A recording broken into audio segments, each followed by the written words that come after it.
Another day, another adventure mga kaagoy Noy. Isa na namang mapagpalang umaga sa atin. So andito na naman tayo ngayon, nakasakay sa train dahil pupunta tayo sa Vancouver para tignan ang mga kaganapan sa labas ng Science World kung saan kasalukuyang ginaganap ang FIFA World Cup 2026. So kung makikita nyo nga mga kaagoy Noy ay papalapit na tayo sa malaking bola ng soccer kung saan sa loob niyan ginaganap ang FIFA World Cup. Palagi namin itong nadadaanan pero hindi pa namin napupuntahan dahil walang oras para gumala dyan. Mabuti na lang ngayon ay nagkaroon ng panahon para mapuntahan ito bago pa matapos ang mga kaganapan dito. So ito na nga at papalapit na tayo sa train station kung saan tayo bababa. Tara, samahan nyo kami sa aming adventure sa araw na ito.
Akala nyo tapos na ano?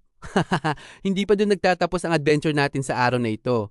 Ngayon nga ay sumakay na naman tayo ulit ng train papunta sa Granville Street para tignan ang mga kaganapan doon dahil sa kanilang pakikiisa sa ginaganap na FIFA World Cup dito sa Vancouver. At kung mapapansin nyo nga sa tuktok ng bundok ay may malaking Canadian flag na nakalatag para ipakita ang kanilang pagsuporta sa Team Canada para sa FIFA World Cup na ginaganap dito sa Vancouver. So malapit na naman nga ang train station at pababa na naman tayo. At heto nga, nandito na tayo sa Granville Street at ito ang mga kaganapan dito ngayon. At makikita nga natin na iba't ibang jersey ang suot ng mga tao dito dahil pinapakita nila ang kanilang pagsuporta sa team ng kani-kanilang bansa. At dito sa Granville Street na ito rin ay nagtayo sila ng mga food stall kung saan makakabili ng iba't ibang pagkain at inumin ang mga taong gagala dito. At dahil nga 2:00 na ng hapon ay nakakaramdam na rin tayo ng gutom, ay maghahanap na din tayo ng makakainan.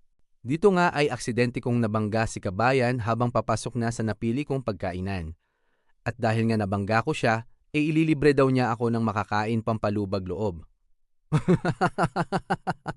So ang napili nga naming pagkainan ay itong Big Way Hot Pot dito sa Granville Street.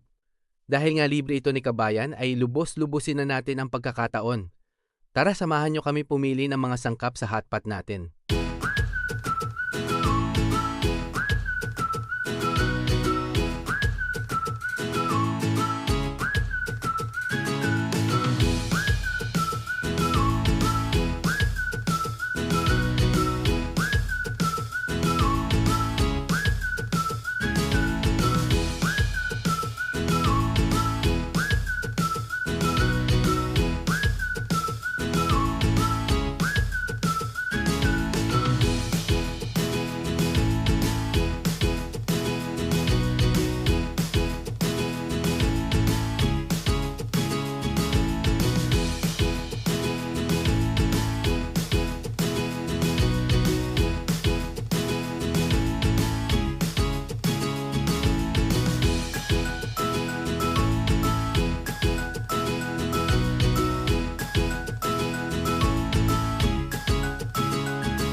So ito na nga oras na ng bayaran at mukhang nagulat si kabayan sa dami ng kinuha ko dahil nga ang babayaran dito ay base sa timbang ng kinuha mong mga sangkap.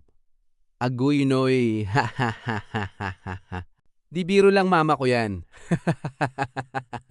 Tara kain tayo mga kaagoy noy. Pagkatapos nga kumain ay uuwi na rin kami dahil may mga mahahalagang bagay pang gagawin. At dito ko na rin tatapusin ang adventure natin sa araw na ito.